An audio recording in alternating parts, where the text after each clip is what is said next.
पर आतंकियों ने पहले रेकी की थी। बता दें आपको कि जो सूत्रों के हवाले से खबर मिल रही है, 25 लोगों की जान इस आतंकी हमले में गई है। यह बड़ी खबर इस वक्त की पहलगाम हमले से जुड़ी हुई। यह आंकड़ा और बड़ा भी हो सकता है, लेकिन सूत्रों के जरिए अभी जो जानकारी निकल कर आ रही है, करीब 25 लोगों की जान इस आतंकी हमले में गई है। और जो लोग मारे गए हैं या जिनकी जान गई है, वो सभी पर्यटक थे।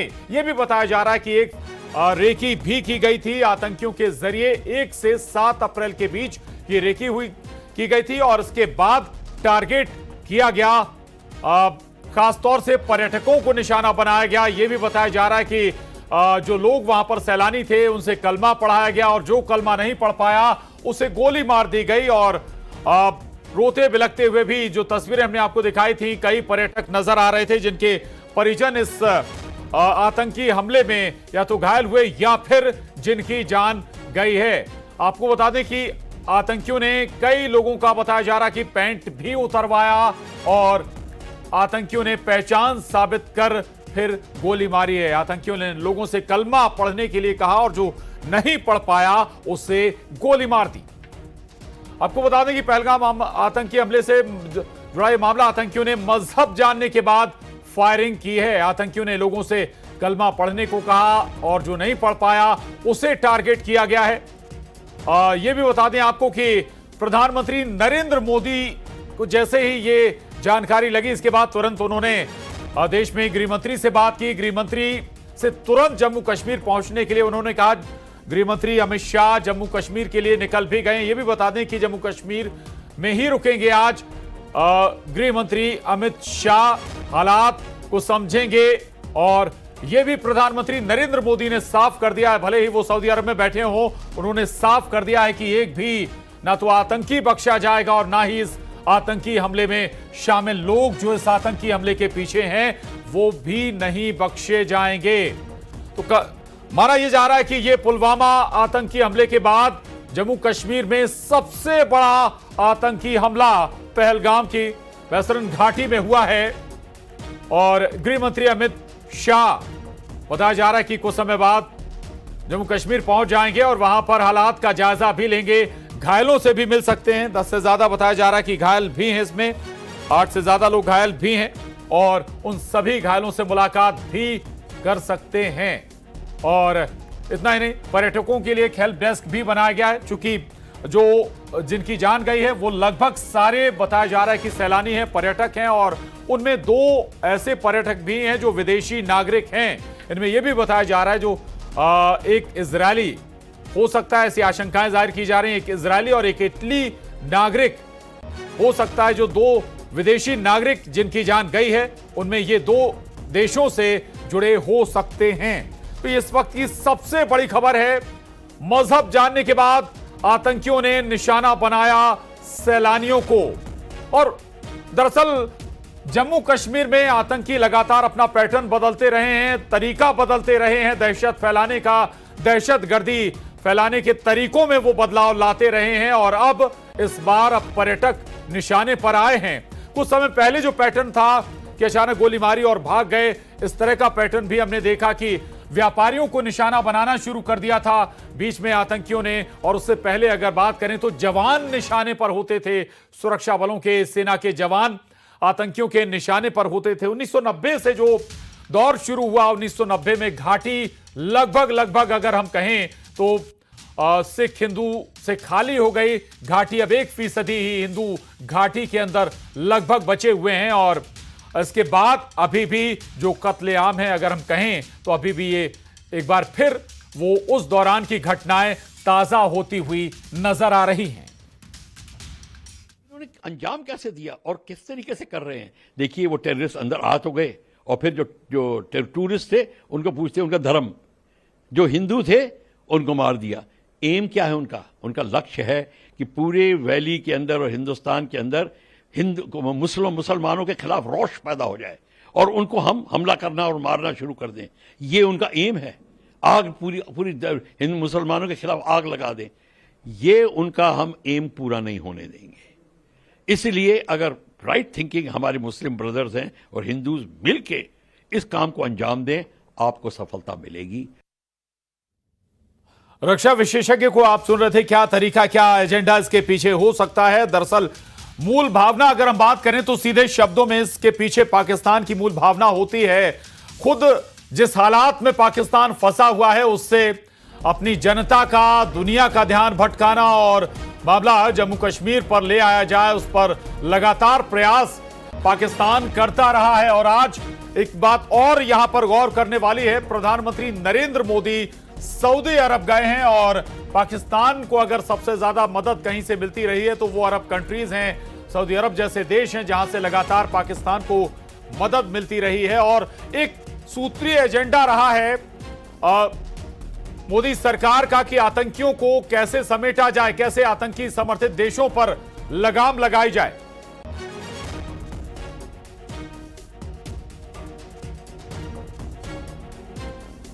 और हमारे साथ और बेहद खास मेहमान हमारे साथ जुड़े हुए हैं। आपको बता दें रायपुर से हमारे साथ आलोक वत्स जी हैं इस वक्त स्टूडियो में। आलोक वत्स जी, बहुत महत्वपूर्ण मसला है ये। मसला ये कि एक बार फिर वो पुलवामा याद आ गया है, या कहें हम 1990 का दौर क्या हमें फिर याद करना होगा? वो तस्वीरें क्या फिर याद नहीं आ रही हैं दोबारा? और इनसे बेहद सख्ती से निपटने की दरकार है। एजेंडा क्या नजर आ रहा है? आज प्रधानमंत्री नरेंद्र मोदी सऊदी अरब गए हैं और ऐसे मौके पर इसी दिन आतंकी हमला हुआ है एक बार फिर से पहलगांव में। देखिए प्रशांत जी, जी, अब पानी सिर के ऊपर जा चुका है। लगातार पाकिस्तान स्पॉन्सर्ड ये जो आतंकी हैं, ये हमारे यहाँ आकर इस तरीके का, जिसको होलोकॉस्ट कहते हैं अंग्रेजी में, सरेआम कत्लेआम करना, वो ये कर रहे हैं। और जो आज हुआ है जी, इससे जम्मू एंड कश्मीर की अर्थव्यवस्था पर कितना करारा प्रहार होगा, कितने गरीबों की रोजी रोटी छिन जाएगी, इसकी आप परिकल्पना नहीं कर सकते हैं। इसलिए टाइम आ गया है, मोदी जी को कड़ा फैसला लेना होगा और पाकिस्तान को एक बार रौंद कर, जिसको कहते हैं ना, ठंडा देना होगा कि अब ये नहीं चलने वाला है। ठीक है। हमारे साथ कुछ और मेहमान हैं, उनसे आपका तारुफ करा देते। मोहम्मद शाह अली साहब हैं, डिफेंस एक्सपर्ट्स हैं। शहरयार खान साहब हैं, प्रवक्ता कांग्रेस। अजय धवले जी, प्रवक्ता बीजेपी। आलोक वत्स जी हमारे साथ नोएडा से बने हुए हैं। सबसे पहले मेरा सवाल शाह अली साहब से है। मोहम्मद शाह अली साहब, आतंकी लगातार अपना तरीका बदल रहे हैं, पैटर्न बदल रहे हैं, कैसे निशाना बनाया जाए, कैसे दहशतगर्दी फैलाई जाए। अब निशाने पर क्या लगता है आपको फिर से पैटर्न बदला है और निशाने पर अब सैलानी आ गए हैं, वो पर्यटक आ गए हैं जो जम्मू कश्मीर घूमने आते हैं, फिर से दहशत फैलाने की कोशिश आतंकियों की? जी बिल्कुल, इसमें कोई शक की बात नहीं है कि ये दहशतगर्दी आतंकवादी जो है ये नरेटिव बिल्ड करने की कोशिश कर रहे हैं कि धारा 370 हटने के बाद कश्मीर घाटी में सब सही नहीं है। जी धारा 370 हटने के बाद अगस्त 2019 के बाद तब्दीली आई है, फर्क तो पड़ा है कश्मीर घाटी में उग्रवादी के हमलों के जो गतिविधियां थी। लेकिन उग्रवाद एक ऐसी चीज है जो रातों रात, तो अगर हम सोच रहे हैं कि सही हो जाएगी, रातों रात खत्म नहीं होगी, इसका वक्त लगता है, मगर तब्दीली जरूर आई है। अब देखिए, आप वहां पे G20 की मीटिंग हुई, 60 से अन्य देशों के डिप्लोमेट्स आकर यह कश्मीर घाटी में मिले। आप सोच भी सकते थे कि ऐसा कभी हो सकता है, और कश्मीर घाटी में शांति आ गई थी। एक टाइम था जहां पत्थरबाजी उरूज पे थी, ये सब बंद हो गई थी। अब ये ऐसा नैरेटिव, ये इन्होंने फिर अपना प्लान चेंज किया, कश्मीर घाटी से ये चले गए जम्मू रजौरी की तरफ, रियासी, पौनी, पूंछ, उस तरह के इन्होंने अपना फोकस बदला। अब क्या हुआ, वापस हम पहलगाम में देख रहे हैं, और पहलगाम एक ऐसा शांतिपूर्वक जगह है कि वहां पर मैंने खुद स्वयं फौज की वर्दी टांगने के बाद फिल्मों की शूटिंग करने गए हम पहलगाम। हमने बजरंगी भाईजान की शूटिंग करी वहां पे, हमने हैदर की शूटिंग करी वहां पे, हम वहीं पे रुके थे। हमने मौजी फिल्म की शूटिंग करी, हमने अवरोध जम्मू कश्मीर में शूटिंग करी। तो कई सारी शूटिंगें वहां पे हुई हैं और शांतिपूर्वक तरीके से हुई हैं। तो इन्होंने ये नैरेटिव बिल्ड करना, अब लोग कह रहे हैं इसमें पाकिस्तान की शायद आशंका हो सकती है मैं कह रहा हूं शायद नहीं, 100% पूरे तरीके से, क्योंकि शाली साहब थोड़ा ये जरूर समझाइएगा कि पहले घाटी टारगेट पर थी, इसके बाद जो जम्मू रीजन टारगेट पर आ गया, पहलगाम में एक बार फिर से आतंकियों ने अपना मूव किया है, ये कुछ खास रणनीति इसके पीछे हो सकती है क्या? बिल्कुल, इसमें रणनीति यही है कि सिंपल सी बात है कि पाकिस्तान की मंशा, उनका एम क्या है कि हिंदुस्तान, वो अपने दुख से दुखी नहीं है। वहां पे भीख मांगी, वहां पर उनके पूर्व राष्ट्रपति कह चुके हैं कि पाकिस्तानी भलाई घास खा लेंगे लेकिन एटम बम जरूर बनाएंगे। आज की तारीख में पाकिस्तान न्यूक्लियर शक्ति जरूर है, लेकिन इनके पास खाने के लाले हैं। FATF की ग्रे लिस्ट में, IMF इनको फंड नहीं दे रहा है, दुनिया इन पे थू कर रही है, ये भीख मांगे जाते हैं सऊदी अरेबिया, कहाँ ये पकड़े जाते हैं, इनके वीजाओं पे पाबंदियां हैं और फिर भी बाज नहीं आते। इतने ज्यादा बेशर्म है, कुत्ते की पूंछ कभी सीधी नहीं होती, हमें टेढ़ी की टेढ़ी रहती है।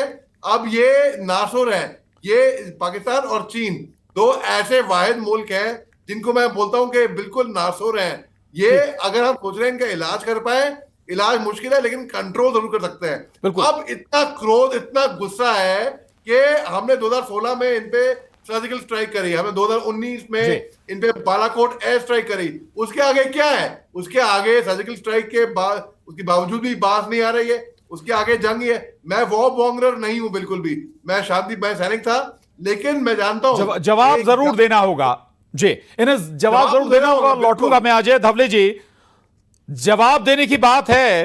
पुलवामा में आत्मघाती हमला हुआ था, CRPF के 47 जवान हमारे शहीद हुए थे, उसके बाद हमने जवाब दिया। एक बार सर्जिकल स्ट्राइक की, एक बार एयर स्ट्राइक भी की, एक बार फिर वो वक्त है जवाब देने का। लेकिन सवाल यह कि आखिर जड़ में कौन है, कहां है, इसके बाद मुकम्मल जवाब की दरकार जरूर है। अजय धवले जी, व्यथित करने वाली घटना है और निश्चित रूप से जो शांति और सुव्यवस्था के प्रयास आदरणीय प्रधानमंत्री श्री नरेंद्र मोदी जी के नेतृत्व में कश्मीर और जम्मू रीजन में करने के प्रयास हो रहे थे, उन प्रयासों को बाधित करने के लिए इन कायर लोगों ने इस प्रकार के पर्यटकों को उनका धर्म पूछकर चुन चुनकर मारने का जो काम किया है, निश्चित रूप से आदरणीय प्रधानमंत्री जी का अभी जो ट्वीट आया है और गृह मंत्री जी को उन्होंने डिप्यूट किया है, गृह मंत्री जी श्रीनगर पहुंच रहे हैं, इन लोगों को इनके इन कायराना हरकत के लिए, देश की शांति और सुव्यवस्था भंग करने के लिए और हमारी जो सहिष्णुता है, हमारा जो टॉलरेंस है, इस टॉलरेंस को छेड़ने के लिए निश्चित रूप से जवाब दिया जाएगा। आज देश को एकत्रित होकर प्रधानमंत्री जी के साथ में खड़े होने की आवश्यकता है और निश्चित रूप से जिन जिन लोगों ने इन ऐसे घटनाओं का समर्थन किया, हमने देखा है कि जब एयर स्ट्राइक होता है तो हमसे सब वो मांगे जाते हैं, एविडेंसेस मांगे जाते हैं। जब बालाकोट का एयर स्ट्राइक हुआ, जब सर्जिकल स्ट्राइक हुआ, हमारे ही देश के राजनेता हमसे एविडेंसेस मांगते हैं। आज उन सभी लोगों को भी समझना होगा कि भारत की सरकार निश्चित रूप से यदि ऐसी आतंकी घटनाओं के दुर्दांत लोगों को जवाब देगी तब आपको देश के साथ खड़ा होना पड़ेगा, ना कि आपकी ऊंची राजनीति। ठीक है, मैं लौटूंगा आपके पास। और शहरियार खान साहब, कम से कम इस मामले पर या इस घटनाक्रम पर तो देश एक साथ खड़ा होगा, पार्टी हो, विपक्ष हो, दूसरे दल हो, कम से कम इस मौके पर एक साथ खड़ा होना होगा। कांग्रेस पार्टी हमेशा जब भी देश पे किसी तरह का हमला हुआ, विपदा आई है, तो देश के साथ खड़ी है। देश में जो भी सरकारें रही हों उसके साथ खड़ी है। राजनीति करने के लिए बहुत विषय होते हैं, लेकिन जब देश पे कोई गलत नजर आती है तो कांग्रेस पार्टी देश के साथ कंधे से कंधा मिला के खड़ी होती है। निश्चित ही मैं धवले जी को जो बात कर रहा था कि ये विषय आज राजनीति करने का नहीं है और इसमें भी अगर आप राजनीति ढूंढ रहे हैं तो ये बहुत ही शर्मनाक बात है। हम लोग विपक्ष में हैं और विपक्ष देश की आवाज होता है।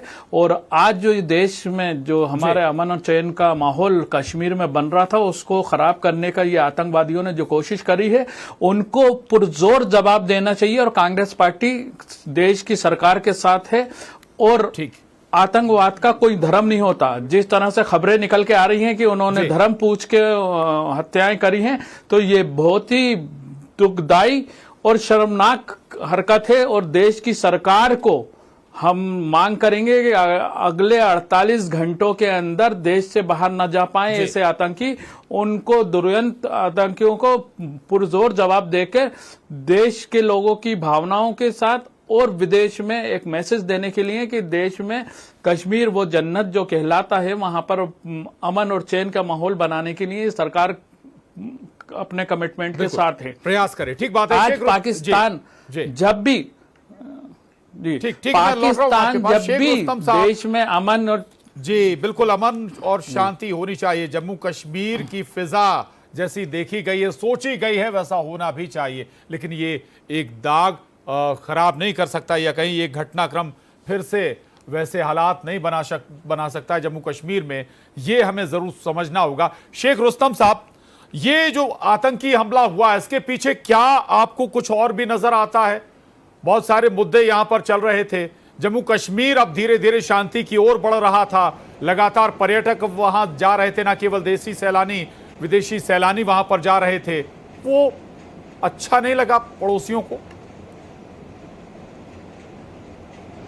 देखिए प्रशांत जी, इसमें कोई दो राय नहीं है कि जैसे जैसे कश्मीर अमन की राह पर लौट रहा था और कश्मीरी आवाम का सरकार पर भरोसा बढ़ते जा रहा था, और इसी को देखते हुए आतंकी समूहों ने ये वारदात की है। और आतंकियों ने एक समय चुना है जब देश के प्रधानमंत्री मिडिल ईस्ट के दौरे पर है, और इस हमले के माध्यम से आतंकियों ने ये बताने की कोशिश की है कि भारत सरकार के दावे, उनके अमर और सच्चाई के दावे से अलग दावे हैं, और कश्मीर की इमेज उन्होंने खराब करने की यहाँ पे कोशिश की है। और अभी आपकी टीवी स्क्रीन पर हमारे कोई रक्षा विशेषज्ञ बात कर रहे थे कि ये हिंदू और मुसलमानों में भी तनाव पैदा करने की कोशिश है। तो इससे कहीं इनकार नहीं किया जा सकता कि आतंकियों ने इस वारदात के माध्यम से एक तो देश का माहौल खराब करने का कोशिश किया है, साथ ही साथ कश्मीर जो अमन की राह पर था उसको भी प्रभावित करने की कोशिश की है। और ये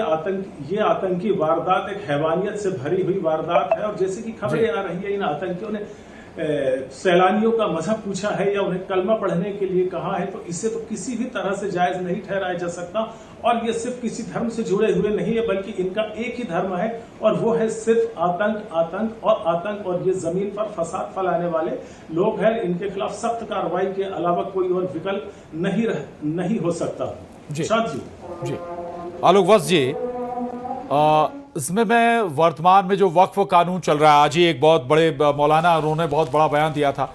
ये क्या भड़काने के, या फिर हम कहें ऐसी घटनाओं के जरिए, या इस तरह के मुद्दों पर बात करने के जरिए भड़काने के तरीके भी होते हैं, और इसका फायदा भी, ऐसे मुद्दों का फायदा भी ऐसी शक्तियां या कहें ऐसी ताकतें, आतंकी संगठन उठाते हैं? बिल्कुल, इसमें कोई शक नहीं है।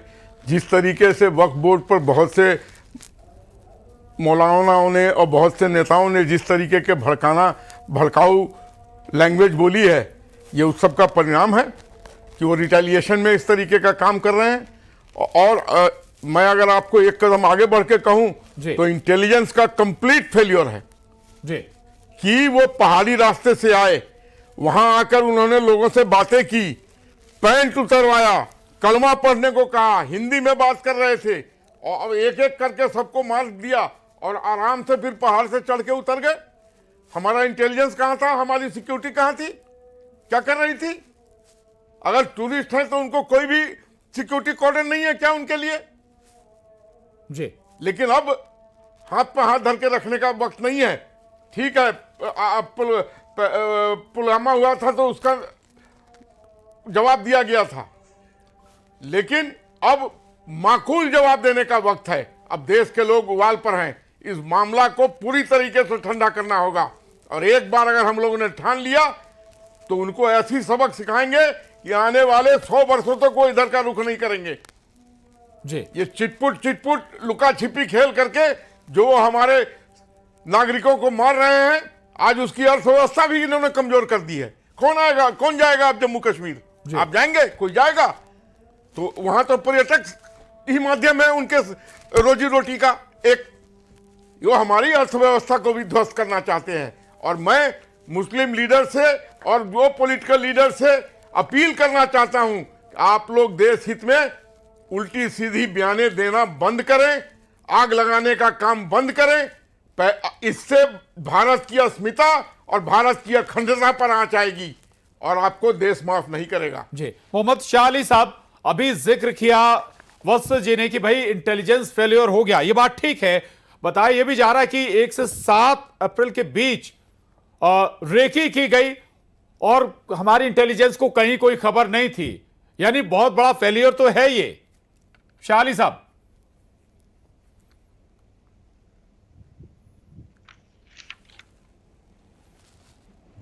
मोहम्मद शाह अली साहब सुन पा रहे हैं आप?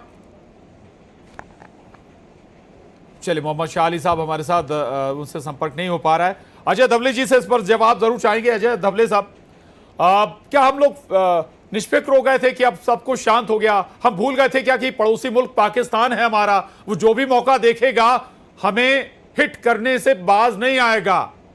इंटेलिजेंस फेलियर है बहुत बड़ा। देखिए प्रशांत जी, दो बातें बहुत महत्वपूर्ण हैं। आर्टिकल 370 का अब्रोगेशन जब से हुआ है तब से कश्मीर में डेवलपमेंट, बुनियादी सुविधाओं के लिए या इंफ्रास्ट्रक्चर डेवलपमेंट के लिए सरकार प्रयासरत है। जो पहला मुख्य काम किया है, इन आतंकियों का जो फाइनेंशियल इनका सपोर्ट था, इनका स्पॉन्सरिंग था, उस नेक्सस को तोड़ा। मनी लॉन्ड्रिंग के एक्ट का स्ट्रिक्टली प्रोविजनिंग किया गया। दूसरा जो था, एफएटीपी के जो प्रोविजनिंग स्ट्रिक्ट की आदरणीय प्रधानमंत्री श्री नरेंद्र मोदी जी की सरकार ने अंतर्राष्ट्रीय मंचों पे एफएटीपी का स्ट्रिक्टली इंप्लीमेंटेशन के माध्यम से इनके नेक्सस को जो तोड़ा, तो ये लोग बौखला गए। आज निश्चित रूप से सुरक्षा एजेंसियों के मनोबल को हमें बढ़ाने की आवश्यकता, ना कि उसे कमजोर करने की। लेकिन ये प्रधानमंत्री श्री नरेंद्र मोदी जी की सरकार है। नो स्टैंड अनटर्न की नीति के तहत किसी भी तरह का कोताही नहीं बरती जाएगी। लेटर एंड स्पिरिट में जीरो टॉलरेंस की नीति के माध्यम से इन दुर्दांत आतंकियों को सबक सिखाया जाएगा। आप आश्वस्त रहिए, हम भी बहुत पीड़ित, बहुत व्यथित है, लेकिन निश्चित रूप से आज हमारी सुरक्षा एजेंसियों का मनोबल बढ़ाने की आवश्यकता, और बिल्कुल भी राजनीति से परे हम आग्रह करते हैं विपक्ष को भी और हमारे देश के नागरिकों को भी कि निश्चित रूप से इस प्रकार से शांति और सुव्यवस्था के माध्यम से जब हमारा कश्मीर में पर्यटक जा रहे हैं, इकोनॉमी ग्रो कर रही है, डेवलपमेंट के प्रोजेक्ट चल रहे हैं, कौन इसे स्टॉल करना चाह रहा है? यदि हमारे पड़ोसी मुल्कों का इसमें हाथ है तो निश्चित रूप से हमारी सरकारों ने बार बार अपने सारगर्भित प्रयासों से उन्हें सबक भी सिखाए। लेकिन आज आवश्यकता है देश को एकत्रित रहने की और वास्तविकता के साथ में सुरक्षा बलों की कार्रवाई में उनका मैं रोक रहा हूं आपको। इस वक्त की बड़ी खबर है, बता दें गृह मंत्री अमित शाह श्रीनगर पहुंच गए हैं। ये बड़ी खबर इस वक्त की। गृह मंत्री अमित शाह रात श्रीनगर में ही गुजारेंगे और सारे हालात का जायजा लेंगे। आखिर क्या हुआ, कैसे हुआ, तमाम जो अफसर्स हैं, इंटेलिजेंस हैं, उनके अफसर्स हैं, उनके साथ गृह मंत्री अमित शाह की मीटिंग हो सकती है। जानकारी और अपडेट पूरा देंगे, वो मैं लौटूंगा आपके साथ, हमारे साथ मेहमान बने हुए। लेकिन इस वक्त की जो सबसे बड़ी खबर, गृह मंत्री अमित शाह, चूंकि प्रधानमंत्री नरेंद्र मोदी सऊदी अरब में है और उन्होंने तुरंत गृह मंत्री अमित शाह से कहा कि वो तुरंत पहुंचे, घाटी पहुंचे, श्रीनगर पहुंचे, और गृह मंत्री अमित शाह इस वक्त श्रीनगर पहुंच चुके हैं। और यह भी बताया जा रहा है कि तमाम जो हालात हैं उस पर तो जानकारी हासिल करेंगे जो अफसर्स हैं, चाहे सीआरपीएफ के जो जवान या फिर बीएसएफ के जो अफसर्स हैं या फिर जो मिलिट्री फोर्सेस यहां पर काम कर रहे हैं, उनके जो बड़े अफसर्स हैं, उनके साथ गृह मंत्री अमित शाह की बैठक हो सकती है। और इसके अलावा घायलों से भी मुलाकात कर सकते हैं गृह मंत्री अमित शाह। और आलोक वजीब, इंटेलिजेंस पर चर्चा हो रही थी, मैं फिर आऊंगा आपके पास, लेकिन इस पर शहरियार खान साहब का एक रिएक्शन जरूर बनता है। शहरियार खान साहब, इंटेलिजेंस उन हमारे सुरक्षा बलों की रक्षा के लिए भी जरूरी है जो लगातार अपनी जान जोखिम में डालकर हमारी रक्षा करते हैं, देश की रक्षा करते हैं। अगर इंटेलिजेंस पर्याप्त मिले तो उनके लिए भी बेहतर है। शहरियार खान साहब। बिल्कुल, मैं वत्स साहब की बात को मैं वत्स साहब की बात का पूरा समर्थन करता हूं। निश्चित ही ये देश के इंटेलिजेंस फेलियर की वजह है। हमने पुलवामा देखने के बाद वहां से कुछ नहीं सीखा, और ये आज पहलगाम की घटना भी उसी दिशा की ओर इशारा करती है कि ये हमारा इंटेलिजेंस फेलियर है। और अगर इस पे हम काम नहीं करेंगे तो निश्चित ही जो हमारे देश के आसपास के हमारे विरोधी देश हैं वो ऐसी घटनाओं को करके और आराम से निकल जाएंगे, और हमारे निहत्थे और मासूम लोगों को अकाल मृत्यु के गर्त में जाना उनकी मजबूरी हो जाएगा। तो देश में जो माहौल और खास करके कश्मीर में जिस तरह से डेवलपमेंट और विकास का हो रहा था, देश के लोग नहीं विदेश के लोग भी वहां पर पर्यटन के लिए बेखौफ आ रहे थे। वहां पर विकास और डेवलपमेंट की जो नई कहानी लिखी जा रही थी उससे घबराकर परेशान होकर हमारा पड़ोसी मुल्क दुश्मन, तो निश्चित ही इस तरह की घटना। माफी चाहूंगा, एक हमें छोटे से ब्रेक के लिए रुकना होगा, लेकिन बड़ा महत्वपूर्ण है, हम ये जरूर यहां पर समझना होगा कि आखिर पाकिस्तान ऐसे मौके पर, ऐसे मौकों को जरूर टारगेट करता है। प्रधानमंत्री नरेंद्र मोदी सऊदी अरब गए हुए हैं और इसी मौके पर यह हमला। एक छोटा सा ब्रेक।